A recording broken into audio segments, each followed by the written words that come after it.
না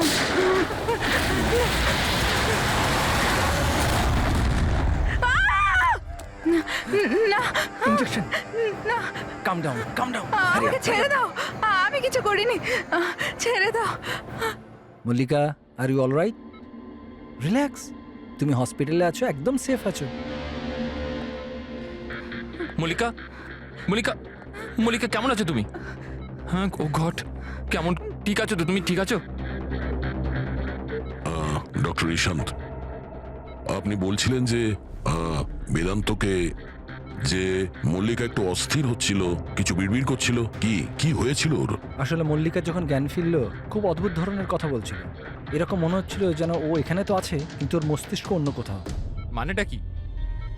এরকম মনে হচ্ছিল যেন ও কোনো পুরনো ঘটনার কথা মনে করছিল। ওর অবচেতন মন যেন ওই ঘটনাটাই দেখছে। মল্লিকা, দেখো, ঘাবড়িও না, কিচ্ছু হবে না তোমার। তুমি কি দেখেছো বলো, কি শুনেছো? গুলির আওয়াজে আমার চোখ খুলল। যখন যখন আমি চোখ খুললাম তো আমি অদ্ভুত অদ্ভুত জিনিস দেখছিলাম।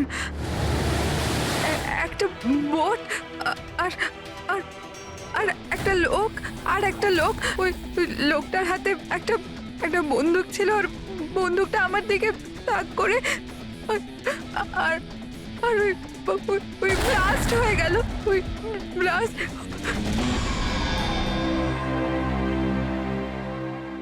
ডাক্তারবাবু, এমনটা তো নয় যে মেডিকেশনের জন্য ওর হ্যালুসিনেশন হচ্ছে, কারণ আমি কখনো ওকে কোনো বোটে নিয়েই যাইনি, তো জানি না, বুঝতে পারছি না তো আমি কিছু। ভালো হতে পারে যে তোমার সঙ্গে দেখা হওয়ার আগে কোনো বোটে গেছিল। হ্যাঁ, তবে তুমি তো বলেছিলে না যে তুমি যখন ওর সঙ্গে দেখা করেছিলে ওর আগের জীবনের কথা কিছু মনেই ছিল না?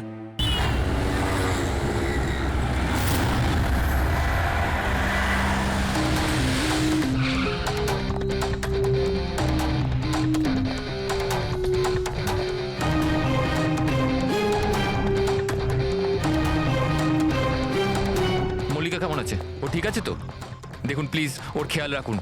আমি এক্ষুনি হসপিটাল পৌঁছচ্ছি। হ্যাঁ, এক্ষুনি, কিছুক্ষণের মধ্যেই আসছি। ওকে ওকে, থ্যাংক ইউ। আচ্ছা, আপনি কি ফোন করেছিলেন? হ্যাঁ, আমি ফোন করেছিলাম। এই ভদ্রলোক এখানে, জানি না কেউ এই বেচারাকে। আপনি এনাকে চেনেন? না স্যার, আমি তো ওকে চিনি না। কিন্তু দেখুন স্যার, আপনি বলেছিলেন যতক্ষণ না আপনি আসেন আমি এখানেই থাকি, তো আমি ছিলাম। এবার আমার হসপিটালে যেতে দিন, আমার ওয়াইফ হসপিটালে ভর্তি। গুলি সোজা মাথায় লেগেছে, মনে হচ্ছে এখনো ভেতরেই আছে। এর স্কাল্প আর নাক খুব বাজেভাবে ভেঙে গেছে।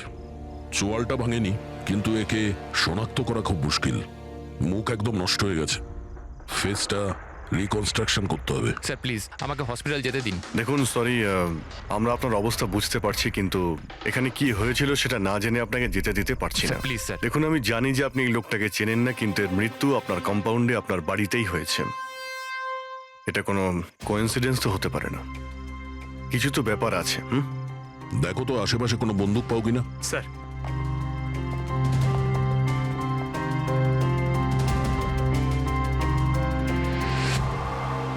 ভাই ভাই ইউ ডোন্ট ওয়ারি, আমি খবর নিয়েছি, বৌদি একদম ঠিক আছে হসপিটালে। স্যার, এ আমার বোন শায়লা। রিসেপশনের পুরো ফাংশনটা এই অর্গানাইজ করেছিল। হ্যাঁ স্যার, আমরা সবাই ফাংশনে বিজি ছিলাম, তখনই গুলি চালানোর আওয়াজ শুনতে পেলাম আমরা। তার আগে কি হয়েছিল আমি আপনাকে বলছি। স্যার, 2 দিন আগেই আমার বিয়ে হয়েছে মল্লিকার সাথে, আর আজকে ছিল রিসেপশন। সবকিছু ঠিকঠাক চলছিল। মল্লিকা আমার সকল বন্ধুদের সাথে, সব কালিগদের সাথে আলাপ করছিল। হ্যাঁ, কিছু লোক ছিল যাদের মল্লিকাকে নিয়ে প্রবলেম হচ্ছিল, কারণ ওরা ভাবছিল মল্লিকা আমার স্টেটাসের সমান নয়। বেদান্ত এই মেয়েটাকে বিয়ে করেছে, আর কোনো মেয়ে পেল না? কমসে কম কোনো নিজের স্ট্যাটাসের মেয়েকে নিয়ে আসতো। জানি না কোন বস্তি থেকে নিয়ে এসেছে একে। আই এম শিওর যে এই একে ফাঁসিয়েছে। কিন্তু আমার এইসব কথায় না তো কোনো সমস্যা হয়েছে, না তো হবে। হঠাৎ আমি দুজনকে পার্টিতে আসতে দেখলাম, একটা লোক এবং একজন মহিলা, হাতে ক্যামেরা, গলায় আইডি কার্ড। আমি ভাবলাম হবে হয়তো কোনো রিপোর্টার। তারপর মল্লিকার সাথে কথা বলা শুরু করলো। কে জানে কি জিজ্ঞেস করছিল ওকে। কিন্তু মল্লিকা ওদের কথা শুনে যেন বিচলিত হচ্ছিল। ও ভেতরে চলে গেল। আমি ভাবলাম আমি গিয়ে ওকে আটকাই। আমি রিপোর্টারগুলোর পিছু নিতেই যাচ্ছিলাম কি কেউ একজন আমায় ডাকলো। ওর কয়েক মিনিট বাদেই গুলি চলার আওয়াজটা এলো, আর আমরা সবাই ছুটে বাইরে বেরিয়ে এলাম। আপনারা পেছনে থাকুন, পেছনে সরে যান। সরুন সরুন। আর তারপরেই আমি আপনাকে ফোন করলাম আর মল্লিকাকে হসপিটাল নিয়ে যাওয়া হলো। আচ্ছা, ওই যে দুটো রিপোর্টার এসেছিল পার্টিতে, ওরা কি কথা বলছিল কিছু শুনেছো তোমরা? আগে না স্যার। আগে হ্যাঁ, আমি শুনেছিলাম কথা বলতে। আমি তো এখানেই দাঁড়িয়েছিলাম, আমার বন্ধুর সাথে কথা বলছিলাম। রিপোর্টারের নাম পামেলা আর করণ, আর ওরা বম্বে ক্রনিকল টাইমসের ছিল। গুড, এ তো খুব ভালো কথা। আর কিছু শুনেছিলেন? আপনার সঙ্গে কোনো কথা বলেছিল ওরা? না না, ওরা মালিকাকে জানি না কেমন অদ্ভুত অদ্ভুত প্রশ্ন করছিল। তুমি কখনো বোট ব্লাস্টের ব্যাপারে শুনেছো? তুমি নিশ্চয়ই বোটে বন্দুক সহ একজন মানুষকে দেখেছো। নো প্রবলেম, আমি নিজেই খুঁজে নেব। বেচারি মালিকা খুব ঘাবড়ে গেছিল আর ভেতরে চলে গেল। আর কিছুক্ষণ পরে গুলির আওয়াজ পাওয়া গেল। এরকম পাগল রিপোর্টার আমরা অনেক দেখেছি, আর আপনারাও খুব ভালোভাবে জানেন যে কোনো কারণ ছাড়া কোনো রিপোর্টার এরকম ফালতু প্রশ্ন করবে না। তো তোমার কি মনে হচ্ছে ওরা দুজন কোনো রিপোর্টার ছিল না? হতে পারে। ওরা যখন ভিতরে ঢুকেছিল তখন তোমরা গেটের সামনে ডিউটি করছিলে, তো ওদের দেখেছিলে তোমরা? গেটের বাইরে সিসিটিভি ক্যামেরা লাগানো আছে, নিশ্চয়ই ভেতরে আসলে দেখা যাবে। স্যার ওদের এন্ট্রি রেজিস্টারেও আছে, যদি আপনি বলেন তো নিয়ে আসবো। এতে বলার কি আছে, তাড়াতাড়ি গিয়ে নিয়ে এসো, যাও তাড়াতাড়ি। অভিজিৎ, এই লোকটার পকেটে না কোনো আইডি আছে না কোনো মোবাইল আছে, পকেট খালি। আর দ্বিতীয় কথা হলো এর মাথায় গুলি লেগেছে পেছন থেকে, আর ডাইরেকশন দেখে মনে হচ্ছে যে গুলি ভেতর থেকে চলেছে। সব জায়গা খুঁজে নিয়েছি স্যার, কোথাও কিচ্ছু নেই। আর স্যার বন্দুকটাও সে বাড়িতে রেখে যায়নি, যদি বাড়িতে রেখে যেত হয়তো সবাই ভয় পেয়ে যেত। কিন্তু এরকম তো কোনো ব্যাপার নয় স্যার, আমাদের বাড়িতে তো অনেক রকম বন্দুক আছে। কি বলছেন, বাড়িতে? হ্যাঁ, কারণ দাদা তো গানসের ডিলার না। আপনি তো এটা বলেননি যে আপনি বন্দুকের ডিলার? হ্যাঁ। কোথায় রাখেন আপনার এই গান? চলুন দেখান। আর হ্যাঁ, পার্টিতে আপনি যে যে গেস্টকে ইনভাইট করেছিলেন তাদের লিস্টটা আমরা চাই। হ্যাঁ, এক্সকিউজ মি। হ্যালো, কি? হ্যাঁ হ্যাঁ, আমি আমি আমি এক্ষুনি আসছি। ঠিক আছে, আমি আসছি। আমরাও যাব আপনার সাথে আপনার ওয়াইফের সঙ্গে দেখা করতে। হতে পারে এই খুনের সঙ্গে তার অজ্ঞান হয়ে যাওয়ার কোনো না কোনো রিলেশন আছে। মল্লিকার আগের জীবনটা পুরো সাদা, একদম ফাঁকা। ইনফ্যাক্ট যে হসপিটালে আমি ট্রাস্টি, মল্লিকা ওখানকার একটা পেশেন্ট ছিল। ওর অ্যাক্সিডেন্ট হয়েছিল আর শকের জন্য ওর সমস্ত স্মৃতিশক্তি চলে গেছিল। ও কে, কোথা থেকে এসছে, ওর সাথে কি হয়েছে ওর কিচ্ছু মনে ছিল না। ওর তো নিজের নামটাও মনে ছিল না। মল্লিকা নামটা আমরা দিয়েছিলাম। আমি যখন ওর সাথে দেখা করলাম তো খুব বিচলিত ছিল, খুব ভয়ের মধ্যে ছিল। কিন্তু ধীরে ধীরে আমি ওকে আশ্বাস দিলাম যে সব কিছু ঠিক হয়ে যাবে। আর এইভাবে মেলামেশা করতে করতে আমার ওকে ভালো লাগতে শুরু করলো। ওর আগের জীবনটা নিয়ে আমার কোনো মাথা ব্যথা ছিল না স্যার, এই জন্য আমি ওকে বিয়ের প্রস্তাব দিলাম। কিন্তু স্যার যবে থেকে মল্লিকা আমার জীবনে এসছে ওর জীবনটা বিপদের মধ্যে পড়ে গেছে। তার মানে কি কি বলতে চাইছেন আপনি? স্যার আগের সপ্তাহে আমরা সিটি স্কোয়ার মলে গেছিলাম। বিয়ের প্রস্তুতি একদম জোর কদমে চলছিল।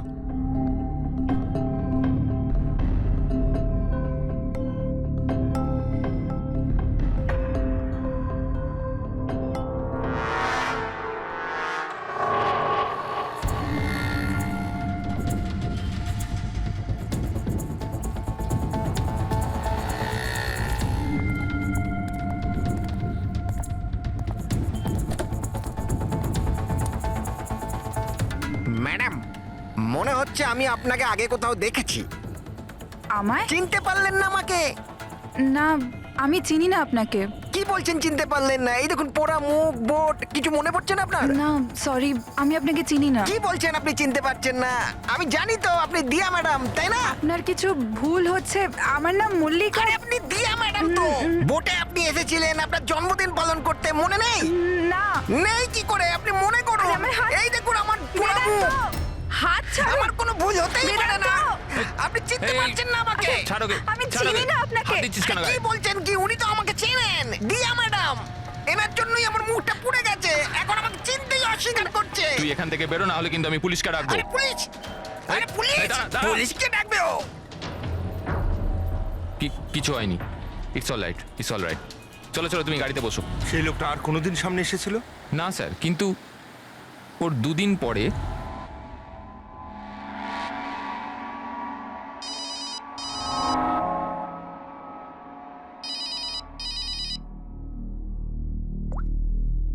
হ্যালো, কেমন আছো সোনিয়া? সোনিয়া? মনে হচ্ছে আপনার কোথাও ভুল হচ্ছে। এখানে সোনিয়া বলে কেউ থাকে না, রং নাম্বার। থাকে থাকে, আমি জানি। আমি ওর সাথেই তো কথা বলছি। আর খুব তাড়াতাড়ি আমি তোমার কাছে আসব, তোমার কাছে, তোমাকে মারার জন্য। বেদান্ত, তোমার এই ঘরে যে লোকটা মারা গেছে তার সঙ্গে এর নিশ্চয়ই কোনো সম্পর্ক আছে। হতে পারে ও তোমার ওয়াইফকে মারতে এসেছিল কিংবা হুমকি দিতে এসেছিল। কিন্তু একটা কথা সত্যি যে এটা সেই লোক না যার মুখে ক্ষত ছিল। আমরা চেক করেছি, কিচ্ছু ছিল না। কিন্তু 100% কোনো না কোনো কানেকশন তো আছে।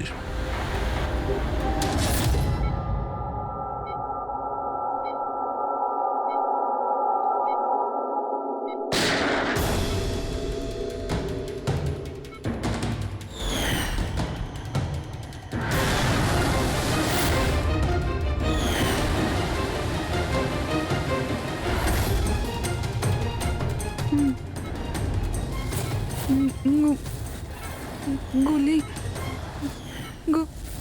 গুলি, না না,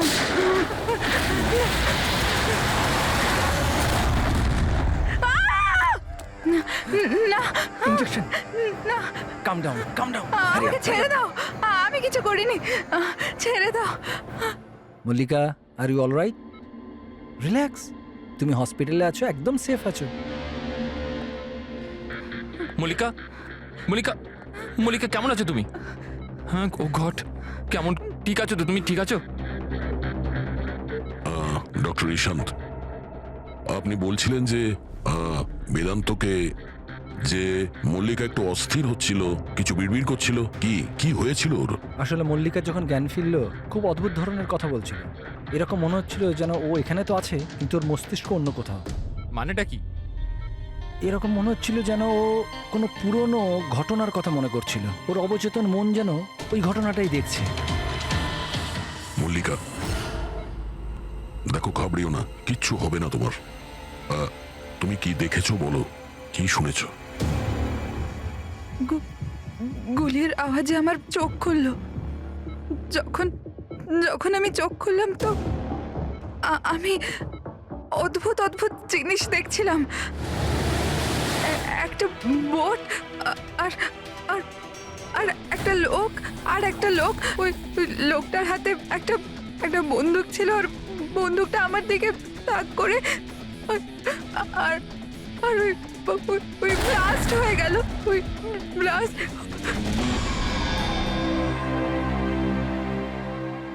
ডাক্তারবাবু, এমনটা তো নয় যে মেডিকেশনের জন্য ওর হ্যালুসিনেশন হচ্ছে, কারণ আমি কখনো ওকে কোনো বোটে নিয়েই যাইনি, তো জানি না, বুঝতে পারছি না তো আমি কিছু। ভালো হতে পারে যে তোমার সঙ্গে দেখা হওয়ার আগে কোনো বোটে গেছিল। হ্যাঁ, তবে তুমি তো বলেছিলে না যে তুমি যখন ওর সঙ্গে দেখা করেছিলে ওর আগের জীবনের কথা কিছু মনেই ছিল না। এক্স্যাক্টলি, এরকম মনে হচ্ছিল যেন ওর কোনো পুরনো ঘটনা বা ওর জীবনের কোনো মুহূর্ত ওর মস্তিষ্কে নাড়া দিচ্ছে।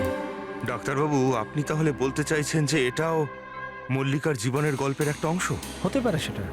আমাদের সাবকনসিয়াস মাইন্ড কখনো কখনো কোনো ঘটনাকে, ওর মেমোরিকে মনের মধ্যে আঁকড়ে ধরে রাখে। আর ওই ঘটনার সঙ্গে সম্পর্কিত কোনো ঘটনা বা জিনিস সামনে আসে, তাহলে ওই ঘটনাটা আবার পুনরায় মনে আসে। বেদান্ত, মনে হচ্ছে তোমার ভয় ঠিকই ছিল। মল্লিকার জীবনের ঝুঁকি আছে। ওই লোকটা যে তোমার বাড়িতে মারা গেছে, ওই ষড়যন্ত্রের সঙ্গে যুক্ত আছে। কিন্তু এটা আপনি কিভাবে বলতে পারেন? সেই কারণেই তো করোনার পামেলা মল্লিকাকে উল্টোপাল্টা প্রশ্ন করছিল যে তুমি কখনো কোনো বোটে চেপেছো কিনা, কিংবা কোনো লোককে বন্দুক হাতে দেখেছো কিনা। এই কেস একটা অন্যের সঙ্গে যুক্ত। প্রথমে তো এটা জানতে হবে বেদান্তর ঘরে ওই গুলিটা চালিয়েছে কে।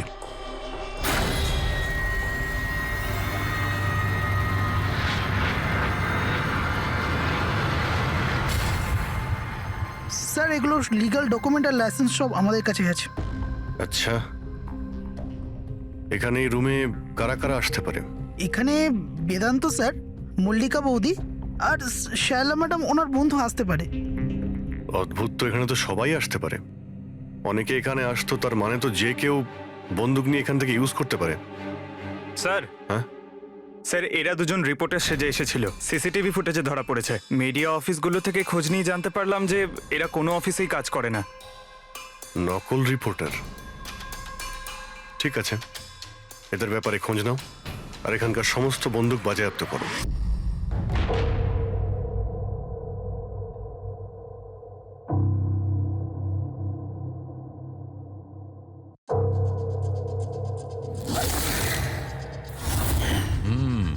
থ্যাংক গড এর চোয়ালের হাড়গুলো আর চিক বোনটা ঠিক আছে, নাহলে মুখটা তৈরি করা খুব মুশকিল হয়ে যেত।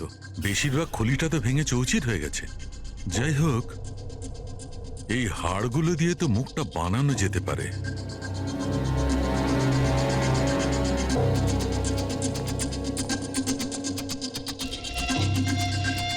এর মধ্যেই আছে সেই বন্দুকটা যেটা দিয়ে ওকে গুলি করা হয়েছে। জানতে হবে প্রথমে এর মুখটা তো আগে তৈরি করি।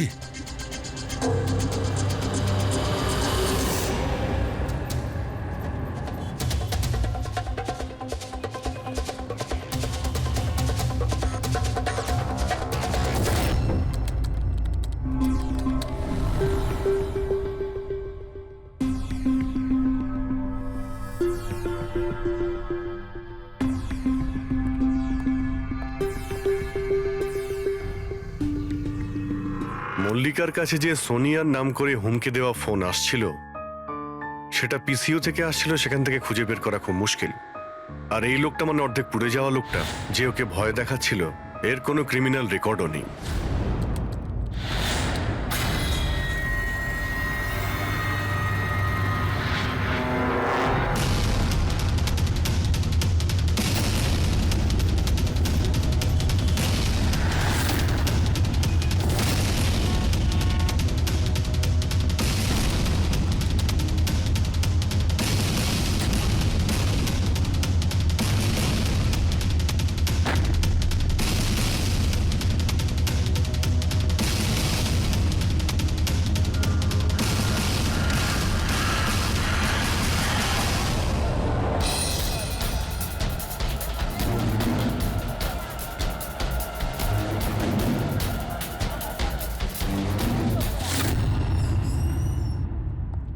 শুনুন,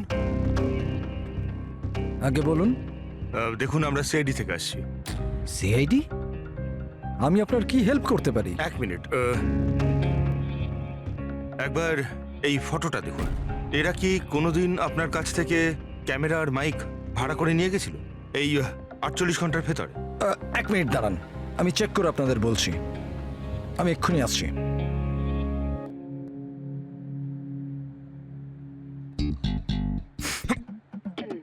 কি হয়েছে? আরে ধরিস না, খারাপ হয়ে যাবে। কিচ্ছু হবে না।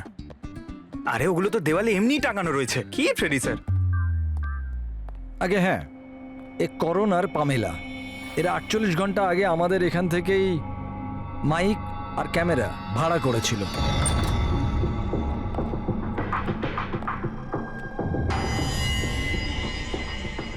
আপনারা কি জানেন মল্লিকার জীবনের ব্যাপারে?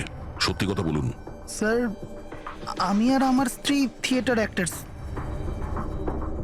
শায়লা আসলে আমাদের ফিনান্সিয়ালি অনেক উপকার করেছে। তো হি ইজ রাইট স্যার। আসলে আমাদের বলা হয়েছিল যে মল্লিকাকে অদ্ভুত অদ্ভুত প্রশ্ন করতে, আমরা তো শুধু ওটাই করেছি। বিশ্বাস করুন, আমরা এটা ছাড়া আর কিচ্ছু জানি না। প্লিজ আমাদের ওপর বিশ্বাস করুন। হেই, শায়লা এরকম কেন করবে? এমন কিছু তো আছে মল্লিকার গত জীবনের ব্যাপারে, যে ওই মেয়েটা জানে আর আমাদের কাছে লুকোচ্ছে।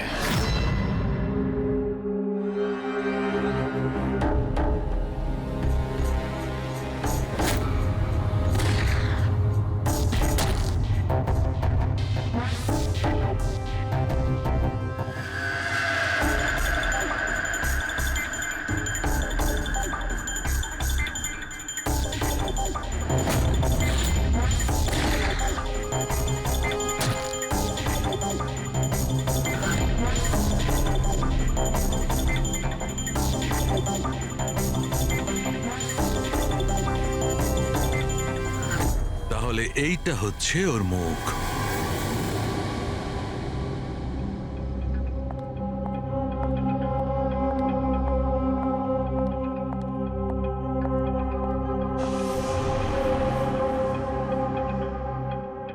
আপনারা এখানে? দাদা বৌদি তো নেই বাড়িতে, ওরা হসপিটালে গেছে চেক আপের জন্য। হ্যাঁ সেটা আমরা জানি, ওনাদের সাথে নয়, আমরা তোমার সাথে কথা বলতে চাই। আমার সাথে? একে চেনো? না স্যার। আর এদের চেনো? না স্যার। হুম? আরে এরা তোমার থিয়েটারের বন্ধু। তুমি তো এটা বলনি যে তুমি অ্যাক্টরদের কাজও দাও। এই পার্টিতে তুমি ওদের ডেকেছিলে না, মল্লিকাকে ভয় দেখাতে আর উল্টোপাল্টা প্রশ্ন করার জন্য? এবার তাড়াতাড়ি বলে দাও, এসব তুমি কেন করেছিলে? কি জানো তুমি মল্লিকার ব্যাপারে? হ্যাঁ, ওর আগের জীবনের ব্যাপারে? আর সেই লোকটার ব্যাপারেও, যার মৃত্যু তোমাদের বাড়িতে হয়েছে। আমি কিচ্ছু জানি না। মানে বলতে চাইছি, আমি মল্লিকার ব্যাপারে কিচ্ছু জানি না। আমি তো শুধু অতটুকুই জানি যতটা আমাকে ওই লোকটা বলেছিল, যার মুখটা পোড়া। তুমি ওই লোকটাকে চেনো?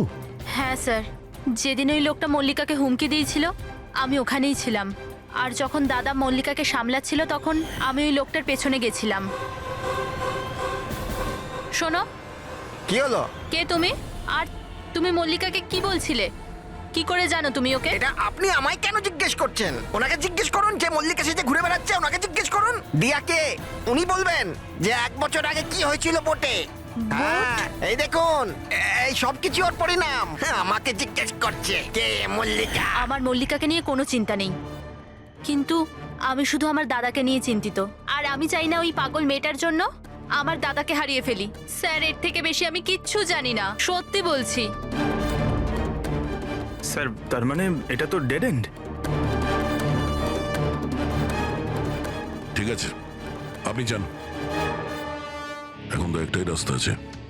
প্রথমে এটা জানতে হবে যে 1 বছর আগে কোন বোটেই অ্যাক্সিডেন্টটা হয়েছিল।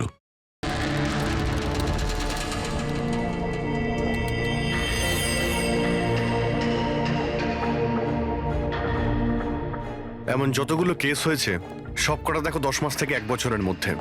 এই সময় বেদান্তর সঙ্গে মল্লিকার দেখা হয়েছিল হসপিটালে। ওকে? Yes sir. একবার যদি বোটে ব্লাস্টের ব্যাপারটা পরিষ্কার হয়ে যায় তাহলেই তদন্ত এগোনো যাবে। স্যার, হ্যাঁ, পেয়ে গেছি।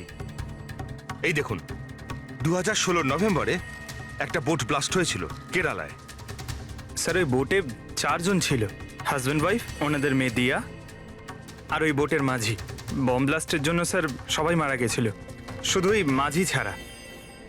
স্যার, এ তো মল্লিকা। মল্লিকা, দিয়া, এর ফ্যামিলিতে আর কে কে আছে? স্যার মাথুর ফ্যামিলিতে 4 জন মেম্বার, হাজব্যান্ড ওয়াইফ, ওদের মেয়ে দিয়া আর ওর ভাই রতন। 1 মিনিট স্যার, এই যে এটা ওর ফটো, রতনের। এটা তো সেই লোকটা যার মৃত্যুটা গুলি লেগে হয়েছে বেদান্তর বাড়িতে। কিন্তু স্যার গুলিটা মারলো কে? এখন এই সব প্রশ্নের উত্তর কেরালাতে গেলেই জানতে পারা যাবে।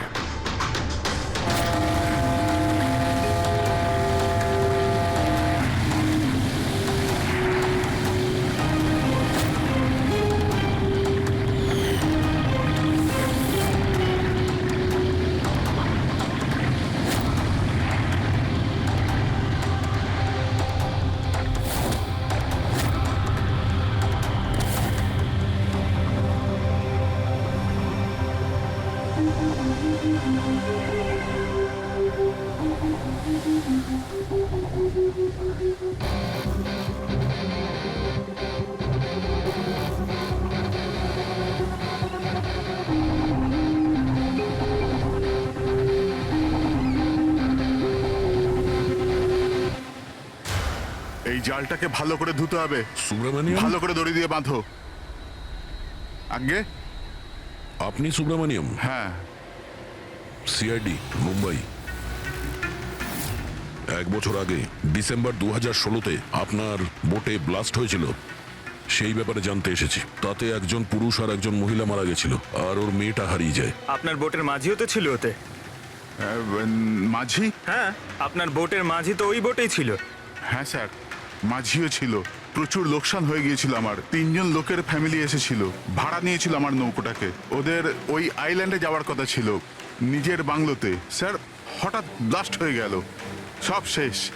আমার নৌকোটাও, আমার মাঝিটাও, ও বেচারাও খুব কষ্ট পেয়েছিল। অর্ধেক মুখ জ্বলে গিয়েছিল ওর।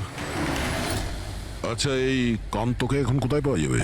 এখন বলতে পারবো না স্যার, আমি জানি না ও কোথায় থাকে এখন।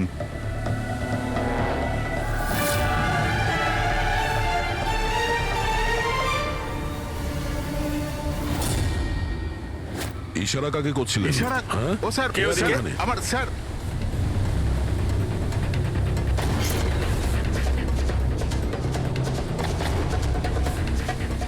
এই, এই, এই, এই, দাঁড়া।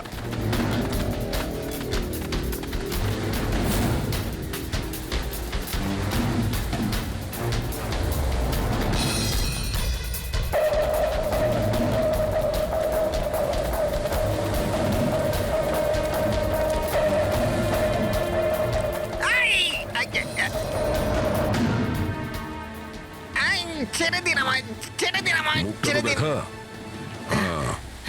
তুমি, হ্যাঁ, তুমি মল্লিকাকে মারতে চেয়েছিলে, হ্যাঁ, আর রতনকে মারার জন্য বেদান্ত ম্যানসনে ঢুকে গেছিলে, তাই তো?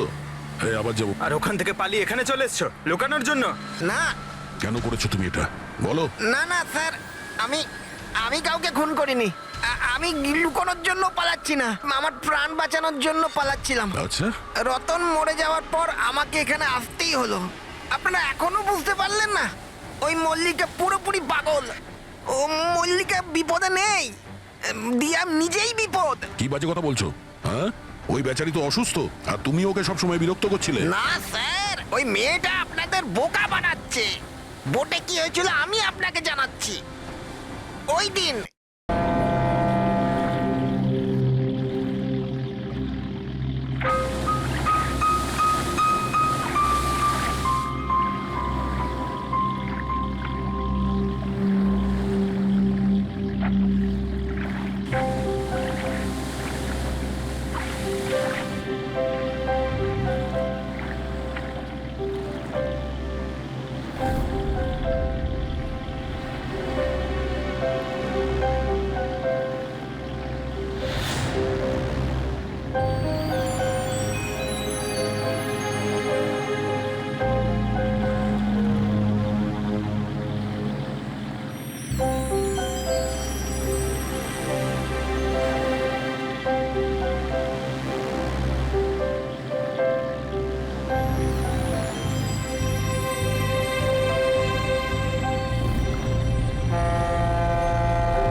রিয়া, তাড়াতাড়ি এসো, তাড়াতাড়ি এসো, নাহলে কেবিনে আবার বন্ধ করতে হবে আগের মতো।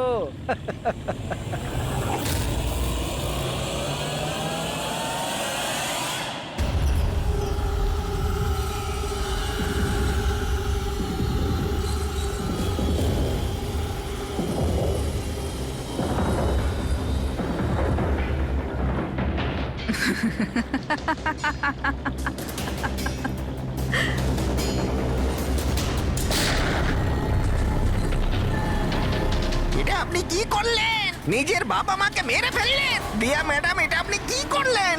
কে দিয়া ম্যাম? আমার নাম সোনিয়া। সোনিয়া দুজনকে কোনো দিন ছাড়ে না। এক, যে ওকে ঘরে বন্দি করে।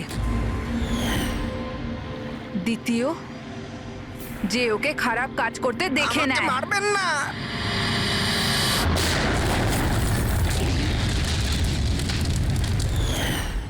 আমি তো বেঁচে গেলাম, কিন্তু বোটটা জ্বলে যাওয়ায় আমার মুখটাই জ্বলে গেল। তারপর আমি রতনের সাথে দেখা করতে যাই, যে এই বোটের বুকিং করেছিল। ও বলল কাউকে এটা বলতে না, যে একটা বড় দুর্ঘটনায় ওদের পুরো ফ্যামিলিটাই শেষ হয়ে গেছে। খুব বড় লোক ওরা, অনেক বদনাম হবে ওদের, এই জন্য বলিনি আমি। কিন্তু এটা কার জন্য হলো? ওই মাথুর বাবুর মেয়ে দিয়া, ওর পাগলামির জন্য। পাগলামো? হ্যাঁ, দিয়া, যাকে আপনারা মল্লিকা ভাবেন না, ওর দ্বিতীয় রূপ সোনিয়া। ওর ভেতরে একটা ভয়ঙ্কর পাগল খুনি বাস করছে। স্যার তার মানে স্প্লিট পার্সোনালিটি?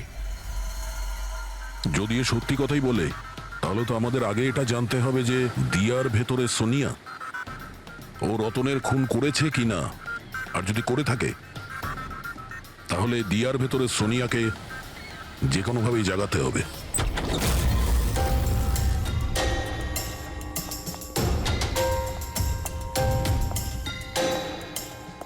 মিস্টার বেদান্ত, আপনি কিছুক্ষণের জন্য এখান থেকে চলে যান তো। আরে কিন্তু আপনারা এসব করছেনটা কি? তুমিও চলে যাও এখান থেকে। কিন্তু কিছু বলুন তো, ব্যাপারটা কি? সবকিছু বলবো, আপনি আগে এখান থেকে চলে যান প্লিজ। যান যান বাইরে। যান, তুমিও যাও।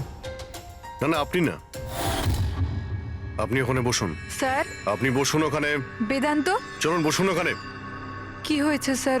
সব ঠিক আছে? কিছু হয়নি, এবার হবে। আজকের পর থেকে না আপনি বেদান্তর সঙ্গে দেখা করবেন, আর না ওর বোনের সঙ্গে। শুধুমাত্র এদের দুজনের সঙ্গেই না, তুমি কারোর সঙ্গে দেখা করবে না। হ্যাঁ, কিন্তু কিন্তু বাদ দাও। একটা কথা পরিষ্কার করে শুনে রাখো সোনিয়া, না তুমি কারোর সঙ্গে দেখা করবে, আর না কারোর সঙ্গে কথা বলবে। আর আমাদের পারমিশন ছাড়া তুমি এই বাড়ি থেকে এক পাও বাইরে রাখবে না। এই বাড়িতে তুমি বন্দি। সোনিয়া, কেন কেন কেন যাব না? যাব, নিশ্চয়ই যাব। যাব। এইভাবে কথা বলবে না, আমি যাবই। তুমি কোথাও যাবে না। তুমি এইভাবে কথা বলবে না। বাইরে যাওয়া তো দূরের কথা, এই জলটা এখানে রাখা রইলো। আমাদের পারমিশন ছাড়া তুমি এই জলটাও খেতে পারবো না, বুঝেছো?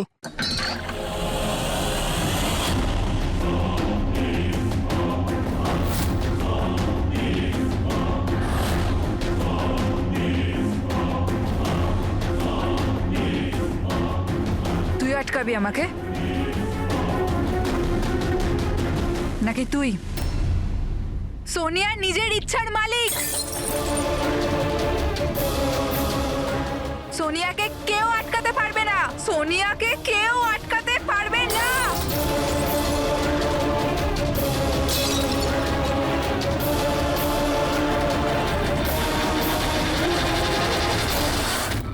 কাউকে ছাড়বো না, কাউকে ছাড়বো না আমি। ছাড়ো, ছাড়ো, ছাড়ো। এদিকে চুপ করে বসো। না, না, কিচ্ছু করতে পারবে না তোমরা, কিচ্ছু করতে পারবে না।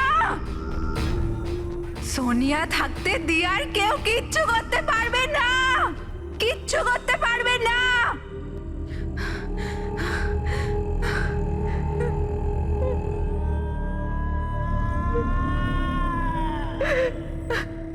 দিয়ার বাবা মা এরকমই করেছিল। দিয়াকে ঘরে বন্ধ করে দিত। কেউ এলেও দিয়া একাই বসে থাকতো, কেউ আসতো না। মেরে ফেলেছি আমি দিয়ার বাবা মাকে। তোমাদেরও মেরে দেব, তোমাদের সবাইকে মেরে দেব। কে তুমি? তোমার আসল পরিচয় কি?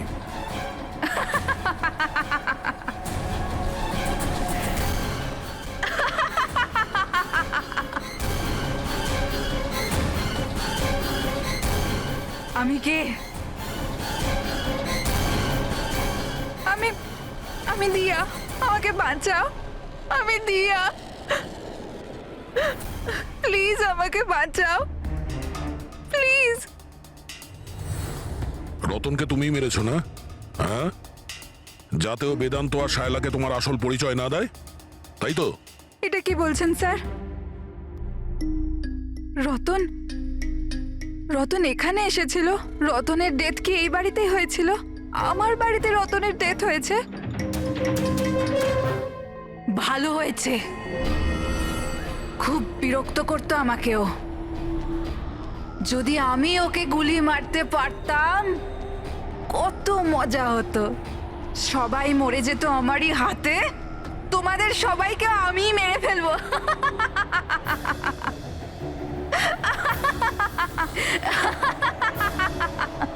খোলো আমাকে, আমি বলে দিচ্ছি, আমাকে খুলে দাও, না হলে তোমাদের সবাইকে মেরে ফেলবো।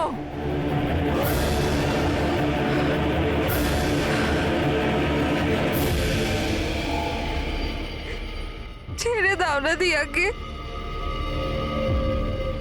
প্লিজ প্লিজ আমায় ছেড়ে দাও, আমি কিচ্ছু জানি না।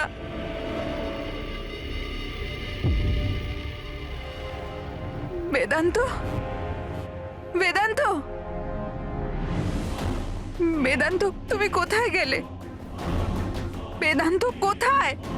প্লিজ আমাকে এখান থেকে নিয়ে যাও। খুলে দাও, খুলে দাও আমাকে।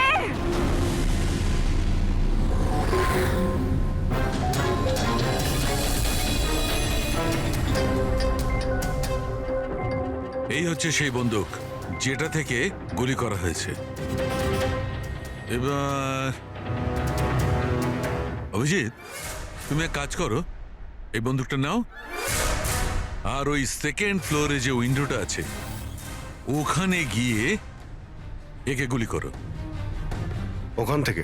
কাম অন গো। আরে স্যার, এটা 9mm বন্দুক।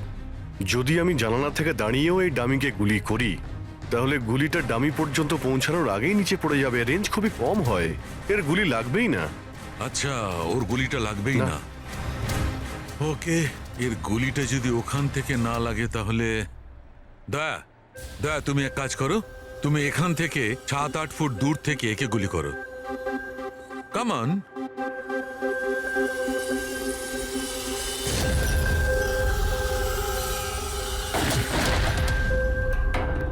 আপনি প্রমাণ কি করতে চাইছেন ডক্টর সালুখে? দয়া এটাই যে মল্লিকা বিপজ্জনক হতে পারে, খুনিও হতে পারে, কিন্তু ও নিজের ভাই রতনকে মারেনি। কি বেসিসে তুমি এটা বললে?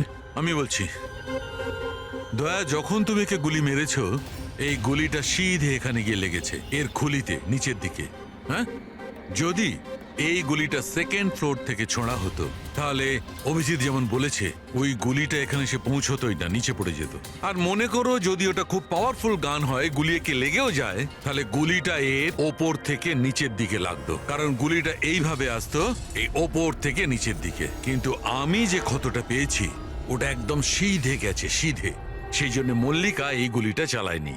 স্যার, কিন্তু যদি মল্লিকা গুলি না চালায় তাহলে কে চালালো? এই গুলিটা যেই চালিয়ে থাকুক ও এখানেই ছিল, এই গ্রাউন্ড ফ্লোরে, এরই আশেপাশে। তার মানে স্যার, ও পার্টিতে উপস্থিত ছিল, আর যখন পার্টিতে ছিল তাহলে পার্টির জামা কাপড় পরেছিল। আর যদিও গুলি চালিয়েই থাকে তাহলে ওর কাপড়ে গান পাউডারও থাকবে। কারেক্ট। বেদান্ত, বেদান্তর বন্ধু, মল্লিকা আর ওর ননদ, আর ওই যে দুজন নকল রিপোর্টার ছিল না, ওদের সবার ড্রেস নিয়ে আসো, ওদের না জানিয়ে।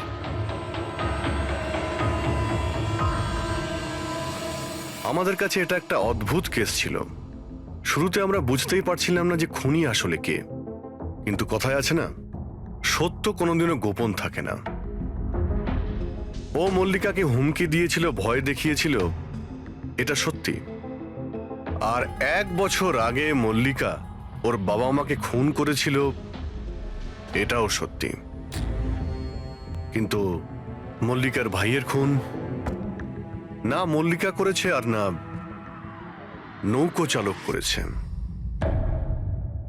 রতনের খুন সেই করেছে যে রতনের খুব কাছে দাঁড়িয়েছিল, একদম কাছে। আর সে শুরু থেকেই আমাদের চক্রব্যূহতে ফাঁসিয়ে রেখে দিয়েছিল, আর আমরা ঘুরেই যাচ্ছিলাম। শেষ পর্যন্ত সে তারই চক্রব্যূহতে ফেসে যায়। ও আমাদের অনেক মিথ্যে কথা বলেছে, অনেক মিথ্যে, কিন্তু সত্যি বেশি দিন গোপন থাকে না। বেদান্ত, তুমি আমাদের অনেক মিথ্যে বলেছ, কিন্তু তোমার এই ড্রেস সত্যিটা বলে দিয়েছে।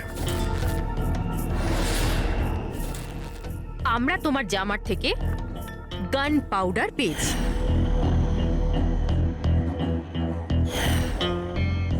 আমি রতনকে গুলি মেরেছিলাম।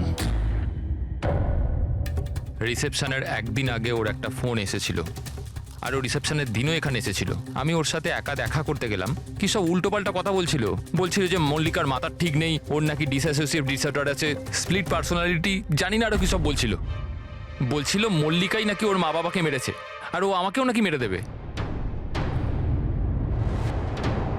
খুব রাগ হয়েছিল ওর ওপরে। যখন আমি ওর কথা না শুনে ওকে এখান থেকে বেরিয়ে যেতে বললাম, তো আমাকে ধমকি দিল যে ও নাকি পুলিশে গিয়ে সব কিছু বলে দেবে। ও তো ভয় পাচ্ছিল যাতে মল্লিকা না ওর খুন করে দেয়। তারপরে খুব অদ্ভুত অদ্ভুত কথা বলছিল যে মল্লিকা পাগল হয়ে গেছে, জোরে জোরে চিল্লাতে শুরু করে দিল। বলছিল যে মল্লিকাকে ঘরের ভেতর আটকে রাখো, না হলে সবাইকে মেরে দেবে। আমি ওর কথা শুনলাম না, আর ওকে বললাম যে ও যেন ওখানেই দাঁড়ায়।